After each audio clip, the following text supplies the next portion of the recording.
Culture Club, l'émission artistique d'UGOP Radio.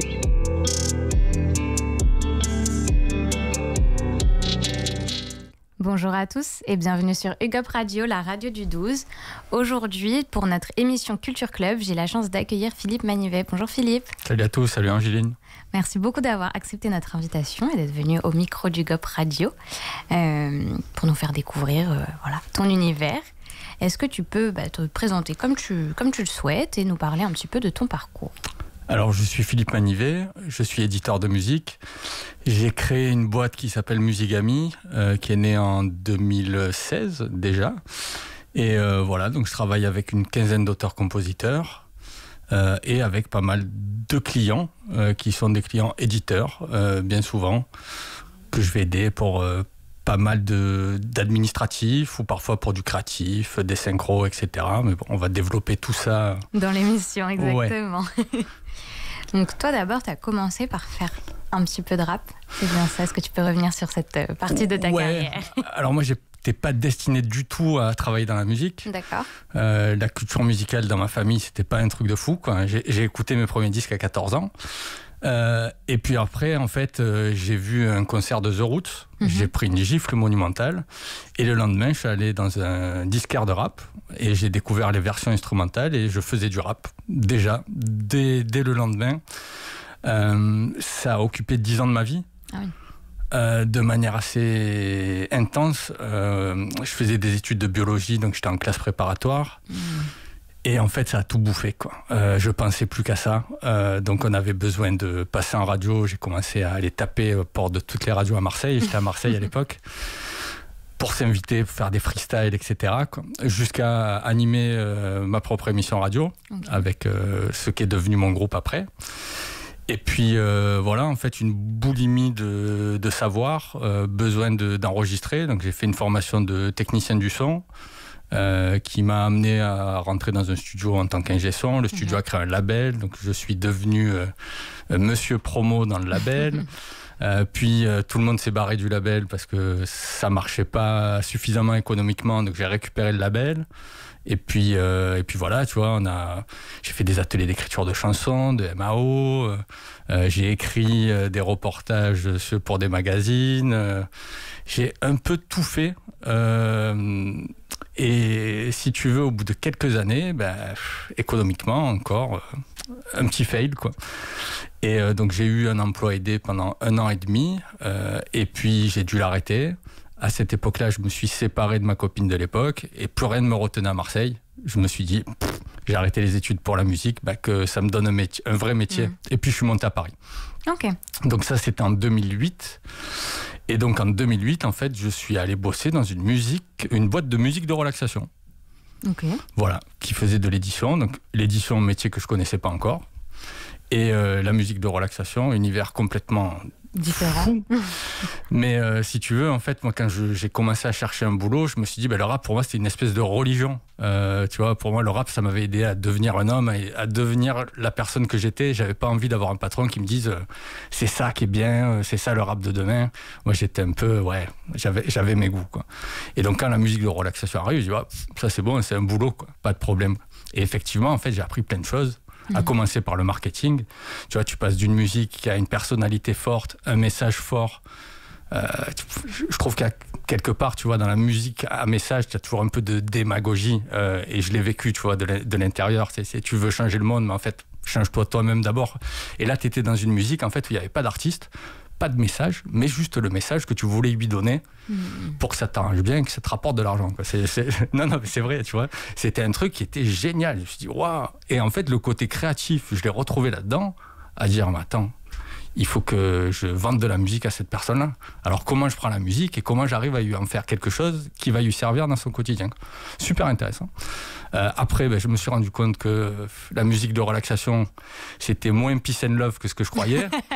Et j'ai eu mes 2 patrons de l'époque qui se sont un peu entretués à coup de procès interposés. Je me suis retrouvé au milieu. Donc, je suis parti avec un des 2 qui gérait des catalogues de variétés internationales en plus. Donc, du James Brown, Aretha Franklin, The Kings, Dolly Parton. Donc, matériel connu et reconnu pour lequel le téléphone peut sonner, notamment pour faire ce qu'on appelle de la synchro, c'est-à-dire placer de la musique sur des publicités, sur des films, etc. Donc pas mal d'autres parties du métier qui intriguent beaucoup. Et aussi pour bosser sur ce qu'on appelle le copyright et le tracking, c'est-à-dire c'est comment on fait pour récupérer les droits qui sont bloqués à la SACEM ou dans les autres sociétés dans le monde. Donc c'est devenu un petit peu mon expertise, chercher sous les cailloux et trouver de l'argent pour les catalogues que je représentais. Donc ça a été une super chouette aventure. Bon, ça a duré 8 ans quand même. Et à la fin, en fait, un peu compliqué, quoi, parce que j'ai eu d'autres passages de vie avec notamment des enfants qui sont arrivés. Je suis devenu un père de famille, donc j'ai eu des jumeaux.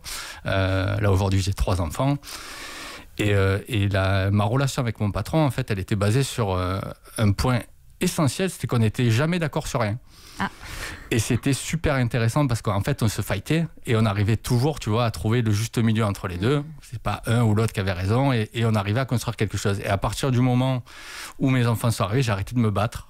Et puis quand je suis revenu et que j'étais très combatif pour ramener là où je voulais aller, j'ai compris que c'était plus possible. Donc je suis parti. Avec une rupture conventionnelle, heureusement. Et puis là, je me suis dit, en fait, j'ai cherché un peu de boulot avant de partir. J'ai pas vraiment trouvé. En fait, j'avais des compétences, j'avais fait tellement de choses un peu différentes. J'étais bon dans plein de choses, mais j'étais jamais le meilleur quelque part, quoi. Donc c'était un petit peu difficile. Et donc je me suis dit, tiens, je vais monter une boîte. Et puis on verra ce que ça dit. Ça va valoriser mes compétences et peut-être que ça va me faire trouver un boulot. Et donc je monte la boîte, donc je trouve un nom. Déjà, tu vas trouver un nom, je sais pas, tu vois, pour ceux qui écoutent, s'ils ont déjà cherché un nom de groupe, un nom de société, c'est une galère sans nom. Ben là, en fait, le nom, il m'est apparu d'un coup. Je regarde sur internet, rien qu'existe. C'était genre, il y avait une recherche internet, il y avait une ligne, c'était nawak, quoi. Donc je me suis dit, tiens, c'est le destin. Donc le nom, c'est Musigami. Musigami, en fait, ça emploie une racine qui est gamos, le mariage. Alors j'aime bien, tu vois, le truc, c'est que les gens, ils entendent souvent musique ami, parce que j'ai mon accent marseillais, etc. Tu vois, ça fait le truc un peu... Et non, je fais Musigami comme la polygamie. Et les gens, il faut quoi ? Et tu vois, moi, je suis quelqu'un qui est vachement droit, qui est vachement dans le partage, vachement dans l'ouverture, tu vois, qui essaye de passer de bonnes valeurs. Et du coup, quand les gens m'entendent moi dire le mot polygamie, ils sont là, ils font waouh, le ouf, quoi, qu'est-ce que c'est, quoi. Il s'est transformé, quoi. Mais en fait, pas du tout. Le truc, c'est que c'est le mariage. Mais c'est le mariage plusieurs fois. C'est ça, quand on est éditeur, en fait, on peut se marier avec plusieurs auteurs et construire à long terme. Et c'est ça, donc, c'est un peu le mariage avec l'inspiration, Musigami. Okay. Voilà, mot inventé, au passage. Et donc, je monte cette boîte. Franchement, le début, c'est une galère de ouf. J'ai 2 enfants en bas âge, donc qui ont 3 ans, des jumeaux, une femme en reconversion, qui est presque en fin de droit au chômage. J'ai 20 000 balles pour nourrir ma famille, tenir 3 ans, et j'ai 2 ans de chômage à un taux minimal, quoi. Et j'ai aucun client, aucun artiste, aucun auteur, rien. Waouh. Ça commence bien. Ouais, en fait, j'avais 3 ans donc, pour réussir à me créer un salaire. Et en fait, au bout de quelques mois où je commence à faire ça, je me dis, en fait, c'est génial, c'est ça que je veux faire, quoi. Le fait de travailler avec ta propre éthique, ta propre vision, et puis d'avancer. En fait, moi, j'étais un peu en souffrance sur la fin de mon boulot salarié, parce que j'avais perdu tout le côté passion. J'avais un peu l'impression de faire de l'immobilier, tu vois, à la limite, c'est combien t'as rapporté ce mois-ci ? Je sais pas, quoi, tu vois, c'était un peu dur. Et donc là, en fait, j'ai commencé à revenir dans de l'adrénaline avec des gens qui ont du répertoire à créer et avec moi qui avait beaucoup de choses à créer avec la boîte, quoi. Donc tu vois, ça a été graduel. J'avais un peu dans ma tête, à la fois que tu vois, quand tu montes une entreprise, et je m'en suis rendu compte il n'y a pas si longtemps, tu sais pas comment ça fonctionne une entreprise. En fait, tu connais ton métier. Tu peux travailler dans ton métier, être un bon ouvrier, un bon artisan, mais finalement, en fait, tu n'as pas de vision de chef d'entreprise, quoi. Et donc, ces premières années, en fait, j'ai cherché ma vision de chef d'entreprise. J'ai essayé beaucoup de choses. Et puis, donc, le chiffre d'affaires a augmenté graduellement. Donc, j'ai dû faire 45 000 € la première année. Non, ça c'était la deuxième, j'ai dû faire 17 000 la première année, et jusqu'à faire 100 000 euros la troisième année, qui était un peu le kick-off de je peux me payer un salaire. Quoi. Voilà. Et donc maintenant, ça fait 8 ans que ça dure, et j'ai une première salariée qui est arrivée en septembre dernier. Voilà, donc il signe aussi une nouvelle ère. On est devenu une vraie société avec cette première salariée.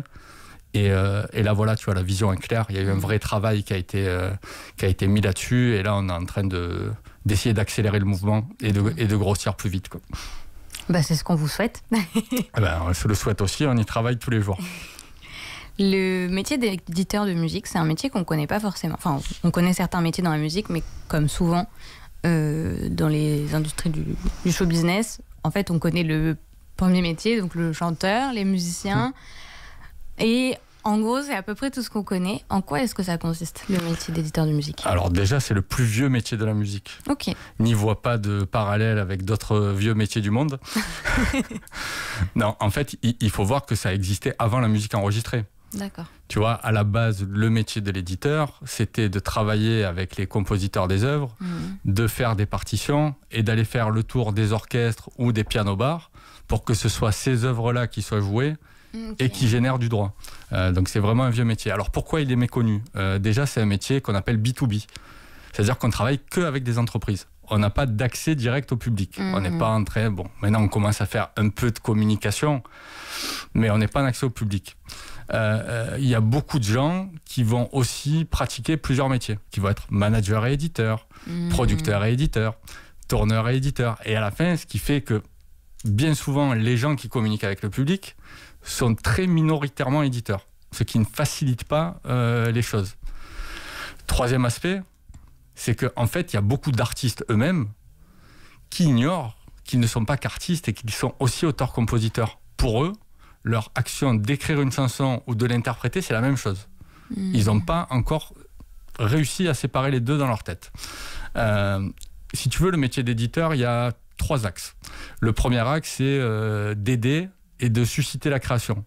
C'est-à-dire que je commence à bosser avec un auteur, il fait, je sais pas, 10 chansons par an, et qui sont que pour son projet artistique. Voilà. Moi, je veux qu'il termine, une fois qu'il a l'habitude de travailler avec moi, par 50 chansons par an, 10 pour lui, 10 pour quelqu'un d'autre, 10 pour un projet de musique qui va être sonorisé dans un magasin, 10 pour de la musique de film, et ainsi de suite. En fait, c'est de multiplier sa compétence et de lui offrir un peu une liberté de création.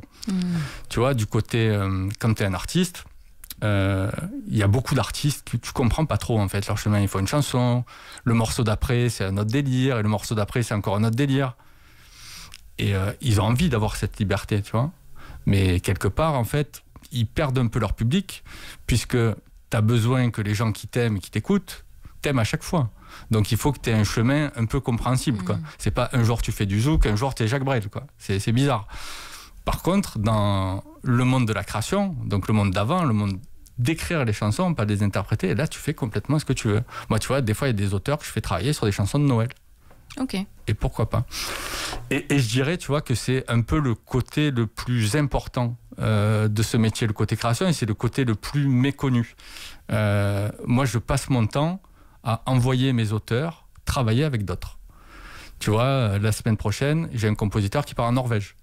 Okay. Il va travailler avec des Norvégiens, mais aussi d'autres internationaux, pour faire des chansons pour les gens qui vont postuler à l'Eurovision norvégienne l'année prochaine. Ok. Donc ça demande des connexions, de l'investissement, etc. La semaine dernière, il était en Belgique. Le même. Il était en Belgique et il est allé travailler avec des artistes belges qui font de la pop anglophone et qui ont besoin de répertoire. Donc c'est pareil, ça demande des connexions, de l'investissement. 2 semaines avant, on avait un artiste canadien qui était dans le secteur et un Canadien qui m'appelle, qui me dit programme-lui une session. Donc voilà, on crée des choses en permanence. Et tu vois, moi j'ai un fil avec mes auteurs où je leur dis j'ai reçu tel brief de Chine, tel brief du Japon, tel brief de Corée, et on les fait travailler sur de nouvelles choses, on les challenge et on leur permet de progresser en travaillant avec d'autres personnes tout le temps, quoi. Là, au mois de mars, on a créé aussi notre premier séminaire international. Ok. En fait, on a aménagé nos bureaux en janvier à Montreuil, dans le même bâtiment que Black Wave Studio, qui est un studio qui est opéré par Yassine Mdari Alaoui, qui est un des compositeurs de l'équipe. Et donc, à l'intérieur de son studio qu'on a loué pour l'occasion, on a monté un premier séminaire international. Il y avait 30 auteurs sur 4 jours et qu'on fait 33 chansons. Ah oui. Voilà. Donc, ça demandait d'aller... donc, il y a des gens qui sont venus d'Estonie, du Canada, des États-Unis, d'Allemagne, d'Autriche, de Norvège. Voilà, tu vois, on essaie de regrouper du talent. Et après, on essaie de regrouper de la demande, c'est-à-dire qu'on allait chercher des briefs, on a travaillé pour des chansons, pour des artistes coréens, pour des artistes argentins, pour des films, pour certains des artistes du camp, pour des artistes français. Voilà, quoi. On essaie vraiment de mettre tout ça en mouvement. Et tu vois, quand je te dis que c'est le côté le plus important, c'est qu'il y a plein de gens qui sont un peu plus sur de l'aspect récupération de droits. Et quand ils nous voient sortir un morceau avec une artiste polonaise, ils disent, mais comment t'as fait pour être dans ce morceau? Pour la simple et bonne raison que si j'étais pas là, ce morceau n'existe pas. Parce qu'il n'y a pas de rencontre entre cet artiste et le compositeur avec lequel je travaille. Donc on est là tout le temps à essayer de créer des liens. Ou des liens et même des accidents, en fait, tu vois, parce que c'est toujours pareil, le succès, tu peux pas le préméditer. Généralement, et surtout quand tu es un acteur indépendant de la musique, tu vas passer vite, en fait, pour réussir à cloner un succès. Donc, en fait, ce que tu essayes, c'est de créer des accidents. Donc, pour créer des accidents, tu essayes d'être dans le maximum d'endroits possibles et de faire en sorte qu'il y ait le maximum d'éléments qui fassent que l'accident peut se passer. Voilà, donc ça, c'est la première partie. C'était long. La deuxième partie, c'est d'assurer une exploitation permanente et suivie aux œuvres. Ça, c'est l'obligation de moyens qu'a tout éditeur. C'est-à-dire qu'à chaque fois qu'on nous confie une œuvre en édition, on a l'obligation d'en faire quelque chose. Pourquoi ? Parce que déjà, on gagne de l'argent dessus que si elle sort, que si elle est exploitée. Tu vois, quand je te parle d'envoyer quelqu'un en Norvège, d'envoyer quelqu'un en Belgique, ou même de recevoir 30 auteurs en France, donc tu vois, payer le studio, les repas, etc. En fait, on a fait 33 chansons lors de ce séminaire. Si j'en ai 10 qui sortent, c'est super. Mais par contre, il y en a 23 qui risquent de rester dans un disque dur tant que j'arrive pas à leur trouver un chemin, quoi. Donc, c'est ma mission d'aller leur trouver un chemin. Alors, un chemin, ça peut être un interprète. Ça peut, tu vois, parfois, on fait du placement de chansons à des gens qui n'ont rien fait dans les chansons, quoi. On fait le tour, c'est hop, label, manager. Chez toi, il y a quelqu'un qui a besoin de chansons. C'est quoi le brief ? Ok, j'ai ça, peut-être. On essaye. Donc, tu as ça, tu as placé des œuvres en synchro, tu as placé des œuvres dans la sonorisation de magasins. Je ne sais pas si tu as remarqué que dans les magasins, il y a toujours de la musique quand tu rentres, mais ce n'est pas de la musique qui est de la radio. Pourquoi ? Parce qu'en fait, si tu rentres dans un magasin, par exemple, on dit une marque, allez, Bricorama, et qu'il y a une pub pour Leroy Merlin, c'est chaud. Donc, en fait, ils travaillent avec des professionnels qui sont des sonorisateurs de lieux et qui font une radio Bricorama, une radio Leroy Merlin, avec à la fois une musique qui est lente le matin. Pourquoi ? Parce que le matin, les gens qui vont dans les magasins sont des gens qui ne travaillent pas. Donc pour qu'ils dépensent de l'argent, il faut qu'ils restent longtemps dans les rayons. Et par contre, aux heures de pointe, il faut que ça circule, il faut que ça aille vite, on accélère le rythme. Et à l'intérieur, on met les publicités pour la scie sauteuse à moins 50% ou les choses comme ça, quoi. Donc voilà, c'est ce qu'on appelle le marketing sensoriel. Donc il y a toutes ces actions, tu vois, qu'on peut mettre en place. Ça peut être aussi des partitions, etc. Ça peut être aider à financer une tournée. Tu vois, quand il y a un artiste qui fait une tournée de 10 dates et qu'il n'est pas payé assez sur chaque date pour payer tous ses musiciens, le producteur de spectacle se retourne vers nous et dit « Tu peux aider ?» Oui, on aide. Ça nous fait des droits, ça permet de faire de l'exposition sur les œuvres et ça nous permet après de réussir à générer plus d'argent. Et donc le troisième point, et c'est bizarre parce que c'est celui-là qui est le plus connu, c'est de s'assurer que tout le monde touche son argent par rapport à la diffusion des œuvres, et notamment l'éditeur, et c'est normal, puisque c'est comme ça qu'ils se payent, quoi. Voilà. Et les gens connaissent que ce truc-là, quoi. C'est genre la gestion des droits. Non, la gestion des droits, d'abord, il faut qu'il y ait des droits gérés avant de le faire. De toute façon, tu le mets sur le site de Musicami, c'est que être un éditeur de musique, c'est être agile. Ouais. C'est ça que tu as noté. Exactement. C'est tous les jours, tu vois, je m'astreins à contacter des personnes nouvelles que je ne connais pas encore, partout dans le monde. Si j'ai une journée où j'ai rencontré personne, c'est une journée bizarre. Ok. C'est une belle perspective, je trouve. Qu'est-ce que tu envisages comme avenir pour ton métier dans un contexte par rapport à la numérisation, aussi par rapport à l'IA, et au fait que quelque part c'est beaucoup plus facile aujourd'hui de transmettre de la musique à tel endroit, etc. Alors ça, la numérisation, etc., on y est depuis longtemps. Tu vois, par exemple, pendant le Covid, tout ce que je te raconte sur les séminaires d'écriture, on les faisait en ligne. Okay. Donc, pour un éditeur, c'était super, parce qu'en fait, on dépensait 0. Alors qu'à chaque fois qu'on envoie quelqu'un en séminaire, ça nous coûte des milliers d'euros. Par contre, après, tu manques du côté humain. Oui. Tu vois, moi, ce que je dis souvent aux auteurs quand je les envoie en séminaire, c'est les chansons que vous faites, c'est important. Mais c'est les connexions que vous faites, en fait, qui sont plus importantes que tout. Peut-être que demain, il y en a un qui va écrire une chanson pour Billie Eilish. Il aura adoré travailler avec mon compositeur, il va l'appeler. Voilà, donc c'est ça qui compte. L'IA, là, clairement, on rentre sur un terrain de jeu où ça va nous impacter. Néanmoins, en fait, comme toutes les révolutions qu'il y a eu dans la musique, moi, j'aime toujours voir le côté optimiste. C'est que finalement, ça va supprimer les chansons génériques, les chansons faciles à faire. Donc en fait, il va falloir qu'on aille encore plus loin dans la création, que ce soit encore plus personnel, encore plus inventif. Et finalement, ça va nous aider à nous améliorer. C'est un challenge. Ouais, voilà, moi je préfère le prendre comme ça, tu vois, sinon je vais faire autre chose, quoi. C'est pas mon délire d'être pessimiste, quoi. Ça fait du bien. Est-ce que tu as un projet à plus ou moins long terme dans l'univers de l'édition musicale que tu aimerais partager avec nous ? Par rapport à Musigami ou pas? Ouais, alors avec Musigami, j'ai l'objectif d'être gros. Non, mais c'est vrai, tu vois, en fait, c'est un délire, tu vois, des fois dans la musique, quand t'entends parler d'indépendants, de pas indépendants. En fait, on veut tous être gros, quoi. Donc, moi, ce que je veux, c'est être important dans mon métier. Donc, je m'applique à créer une voix, qui est une voix un peu singulière, en même temps qui n'a rien inventé, tu vois. Le métier, comme je t'en parle, c'est peut-être le métier comme il existait au début, donc c'est rien non plus d'extrêmement nouveau. Moi, ce que j'aime, en fait, dans mon parcours et dans ma façon de voir ce métier-là, c'est que j'ai la double casquette de gars qui adore l'admin, et ça, tu vois, on me prend pour un fou, et qui, à la fois, est très agile et inventif niveau créatif, parce que voilà, tu vois, moi j'ai compris que quand on est petit, aller en Pologne, en fait c'est notre décision, alors que tu vois, une grosse société, elle va bosser avec des affiliés polonais, et bien les affiliés polonais, ils ont 100 compositeurs polonais avant que le français il arrive, quoi. Donc voilà, tu vois, on peut être rapide, on peut être partout, et en fait on peut se rendre utile. Donc voilà, pour moi c'est remuer des particules et créer des accidents, quoi. C'est ça mon projet. J'aime beaucoup ce projet, Philippe. Merci beaucoup d'être venu le partager avec nous. Pour les gens qui aimeraient retrouver tes artistes et suivre un peu ce que tu fais, où est-ce qu'on peut les rediriger ? Alors, donc il y a le site musigami.com, nouveau site qui est arrivé l'année dernière. Ouais, parce que ça a été, tu vois, quand je te disais, j'ai mis longtemps à devenir une vraie entreprise, j'ai mis longtemps à avoir un vrai site. Et puis sur Instagram, notamment, qui est un de nos réseaux qu'on suit le mieux, donc Musigami aussi, pareil.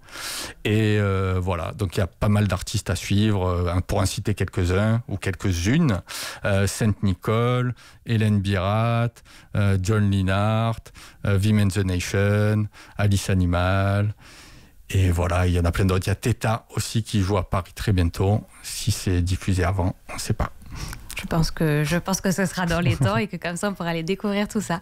Merci beaucoup Philippe d'être venu au micro du GOP Radio. On notera toutes ces informations pour qu'on puisse continuer à suivre ce que tu fais. Merci beaucoup aux auditeurs du GOP Radio d'avoir suivi cette nouvelle émission. Merci à la régie également qui fait un excellent travail pour nous permettre de réaliser toutes nos émissions. N'hésitez pas à nous retrouver sur nos réseaux sociaux et à activer la petite cloche des notifications pour ne manquer aucune de nos vidéos sur GOP Radio. À très bientôt sur la radio du 12. Au revoir. Au revoir.